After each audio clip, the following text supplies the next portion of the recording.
A lot of people forget the amount of power they have to change their life, to change something whenever they feel like maybe depressed or down and stuff like that. Even I do sometimes. Woke up today feeling lower than low.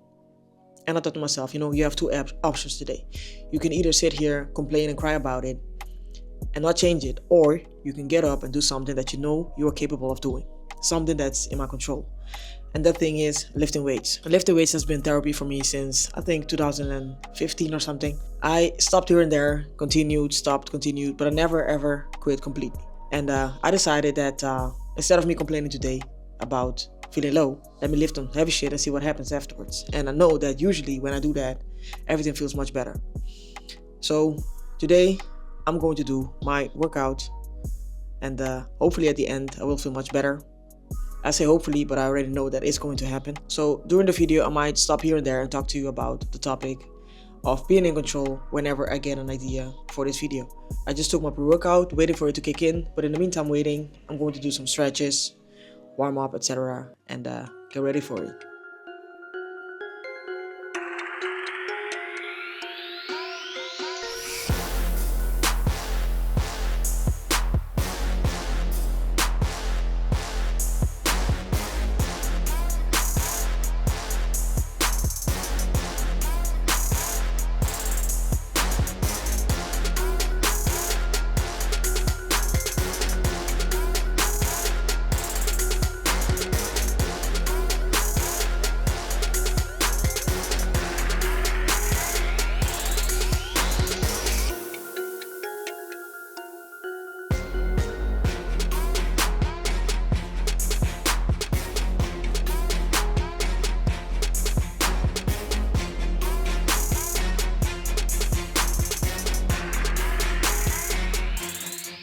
So the workout is done, feeling amazing.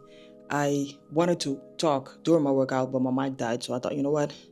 I'm gonna save it till the end. So basically, control or being controlling, depending on the context, of course, is not a bad thing, If you use the power you have, the superpower you have, we all have, to better your life if that's necessary. It's crazy sometimes how we just forget how much we can do if we remember our power, our superpower, our control. And how often do you hear about stories about people who were addicted, for example, and they realized their power and they decided to make a complete change and turn their life around completely and are now maybe, for example, successful or having a wife and kids and stuff like that, or a husband and kids, whatever you prefer. It's important to realize that we are basically always in control. Even when things happen to us that we don't like, we can still decide whether or not we're going to let the thing break us or build us. Not to say that you shouldn't feel pain, frustration, grief, or whatever, but we always have a choice, and we are always one decision away from a totally different life. And I've been there on different occasions also. Remember being with someone who was very toxic. Apparently, I was at a frequency where I attracted that person, so I'm not going to sit here and blame her only for that. Until one moment I realized, though, I can either choose to stay in the situation and complain to myself, to everybody around me, or I can decide to cut her off and move on. And that's what I did, and my life completely changed. I'm in a much better place now. I am in a happy place because I'm surrounded by people who truly care for me. Not only that, I started seeing the importance of loving myself before I let someone love me.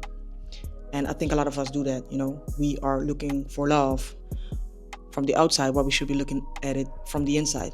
And when we do that, there's not many things around us that can actually shake us, because we already know what we have, what we get from ourselves.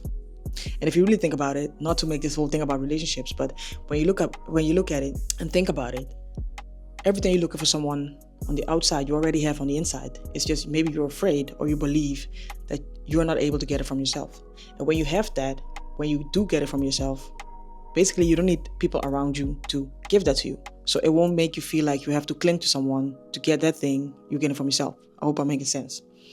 But besides relationships, we all have control. And I think we need to remember that and always come back to ourselves. And sometimes it's easy to forget that, when everything around you seems to crumble. That's why it's important to meditate. Something I'm going to pick up more often, because I feel like I've been slacking in that department. So I'm going to start doing yoga and meditation.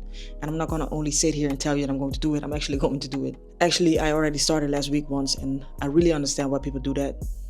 It's for your mind, but also for your body, to be more flexible and to actually reconnect with yourself. Something that a lot of us tend to forget to do because life gets so busy sometimes. And anyway, I hope you enjoyed the workout as much as I did. And thank you for watching. Leave a comment if you like. And if you made it this far, thank you for your time. And I'll see you in the next one. Bye.